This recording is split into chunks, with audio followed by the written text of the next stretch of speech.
Hi Mascot kiddos, we miss you guys so much, and today I am so excited that I get to show you an art that you can do at home. Today for art, we are going to be making these super cool spinner balls.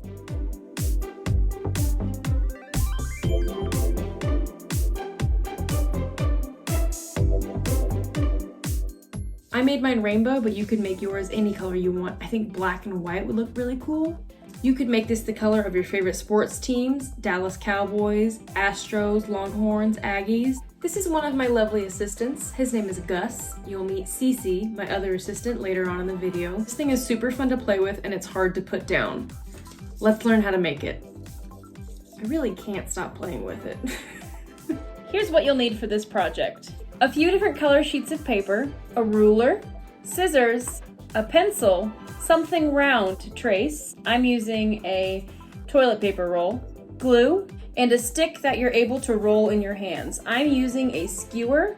You could also use a chopstick or a spare pencil you have, or a colored pencil. So we're going to be cutting 10 thin strips of colored paper to put on our spinner. I'm going to use my little spare piece of pink as the top and bottom circle. So I have 5 colors to cut from. Since we need 10 strips, I'm going to do 2 strips of each color. So the length of the paper you're cutting is going to be a little bit less than the length that you're making your ball. Each of my strips is going to be 1/4 of an inch wide. It doesn't really matter how wide they are as long as they're pretty thin. If they're too fat, they'll bump into each other and it won't work. I'm going to use my ruler to get a straight edge. This is about the width of the strips that I'm making.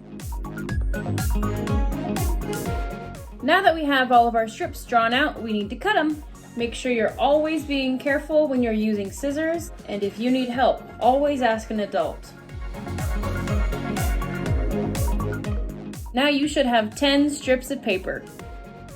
Next, we're going to trace and cut 2 circles, one for the top and one for the bottom. I'm using a toilet paper roll, but you can use anything that's about this size and is round.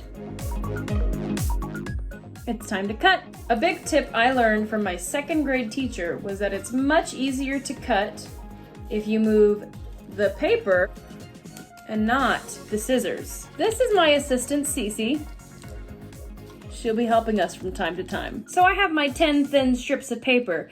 I'm gonna put them into a pattern so when they turn, they look super cool. Let's start off with green. Then orange, then blue, then yellow, then purple. And if it's a pattern, that means it repeats. So we're gonna do the same thing.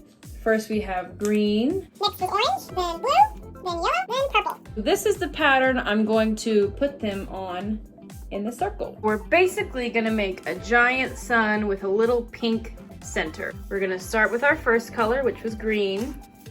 Next is orange. Then blue, yellow, purple, green again, orange again, blue, yellow, and purple. So we're going to be gluing all of these little pieces onto this pink circle. So I'm just gonna take the end of this strip and put a little bit of glue on it. Then I'll glue it onto the pink circle. Make sure you leave space for all of these guys to fit on here.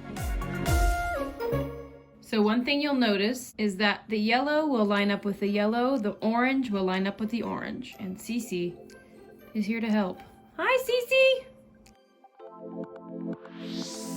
So it should look something like this, like a big wheel or a big sun with just a little bit of pink in the middle. Now that all of our glue has dried, when you pick it up, it'll look something like this. The next step is to take your second pink circle and poke a hole right in the center of it, so that this stick, or whatever stick you are using, will fit through it with some room around it. I'm going to use a hole puncher for this, or you can use your scissors or a sharp pencil. You want to do your best to get your hole centered in the circle, so I'm going to try that as best I can, and cross our fingers. Not bad. That's not bad. Important part is to make sure your stick will fit through it with a little bit of wiggle room. And it does, yay! So now that we have our hole in our second circle, we are going to flip this whole thing over. You should now have a circle on top. This is going to be the top of the inside of the ball. So if this is the ball, it'll be right here. So next we're gonna get our stick here. You can use regular Elmer's glue for this. If you have hot glue, that'll be a lot faster. We're gonna put a big old dollop of glue and then just hold it. Make sure after you've glued down your stick that you're holding it.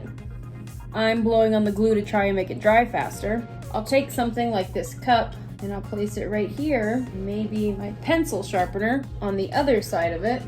Once you have that still, I would leave it alone. Go do something, don't touch it or it might fall over. The glue is still super wet on the bottom. If you have a hot glue gun and an adult to help you, that would be much faster than waiting for this to dry. Okay, so our stick has dried. So our stick is glued to our circle and we're ready to move on. Your next step is to take your second circle with the hole in it and put it on your stick. So now you have 2 circles on your stick. Now we're gonna take a little bit of glue and put some on the bottom of our strip. Then we will take that and set it and glue it to our second circle. And we'll do this for each one of our strips. You want to put the glue on the side that's facing up already.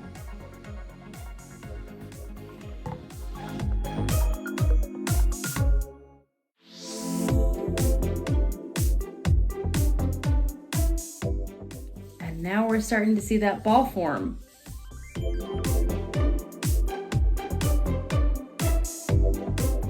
And our last one.